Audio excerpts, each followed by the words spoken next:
Hi, my name is Allison Hughes and I'll be presenting on E.D. Hirsch Jr. E.D. Hirsch Jr. was born March 22nd, 1928 in Memphis, Tennessee. His father was a Jewish cotton merchant, and when E.D. Hirsch Jr. was in his youth, he attended Todd School in Woodstock, Illinois. After this, he decided to move on to a higher level of education and began to attend Cornell University. In 1950, he graduated from Cornell with his bachelor's degree in English. In 1957, he graduated from Yale University with his PhD in English as well. Hirsch began his career back at Yale University as an English professor when he began to teach. In 1955, he actually received his first award when he was studying at Yale University, called the Fulbright Fellowship Award.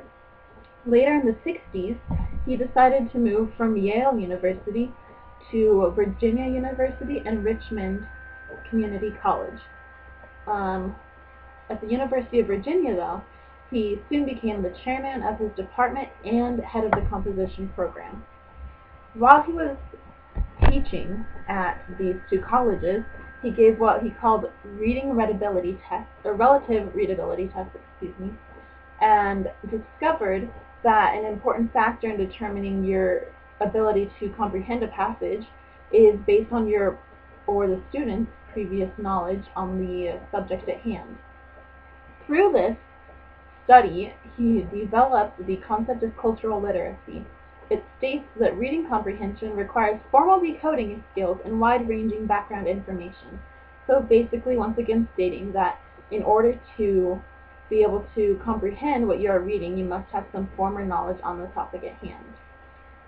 In 1986, he developed or founded the Core Knowledge Foundation, which is a foundation based on meeting the educational performance and equity of students. It helps them improve their educational skills, and their statement is, or their mission is, that they offer materials and supplies and money to the students and the teachers and the parents in the school that can't help themselves. In 1987, his book called Cultural Literacy, What Every American Needs to Know was published and made it onto the New York Times bestsellers list for over 6 months, which is a major accomplishment, especially for English professors. That is what he is best known for. Also, he wrote 3 other books titled The Schools We Need and Why We Don't Have Them, The Knowledge Deficit, and The Making of Americans. These 3 books alone solidified his reputation as one of the most influential education reformers of our time. He now is retired, but I still can see the impact of his influence in our society today. For example, the Core Knowledge Foundation still impacts us. It still is helping schools. In 1996, the Schools We Need and Why We Don't Have Them was published, and in it he proposed that the anti-knowledge theories of education that are in America are the reason that America's educational system and inequalities in class and race, why it is becoming such a problem. And he was actually criticized for not addressing supposed differences in learning styles because of this. A quote by him states, "We will achieve a just and prosperous society only when our schools ensure that everyone commands enough shared knowledge to communicate effectively with everyone else." And I believe that that's very true today, especially.